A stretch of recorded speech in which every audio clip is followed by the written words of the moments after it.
మత్స్యకారుల్ని ST జాబితాలో చేరుస్తామని తెదేపా అధినేత చంద్రబాబు హామీ ఇచ్చారు. నిజాం కళాశాల మైదానంలో జరిగిన గంగపుత్రుల మహాగర్జన సదస్సులో ఆయన పాల్గొన్నారు. ఈ కార్యక్రమంలో చంద్రబాబు గంగపుత్రులపై వరాల జల్లు కురిపించారు. పాండిచేరి తరహాలోనే చేపలు గుడ్లు పెట్టే 45 రోజులు వారికి 100 కేజీల బియ్యం, 700 రూపాయల ఆర్థిక సాయం అందిస్తామన్నారు.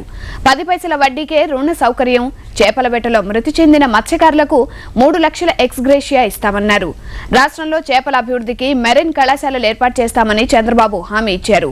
మహాగర్జనలో మంత్రి మోపిదేవి, భాజపా నేత విద్యాసాగర్ రావు సహా అన్ని పార్టీల నేతలు పాల్గొన్నారు.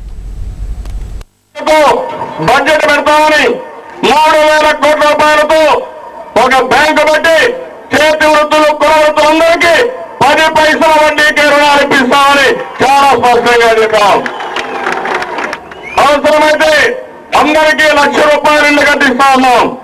గంగపుత్రులు మాత్రం 1,25,000 రూపాయలు ఖర్చు పెట్టి ఉచితంగా ఇల్లు కట్టించే బాధ్యత కూడా తెలుగుదేశం ప్రభుత్వం అనౌన్స్ చేస్తాం.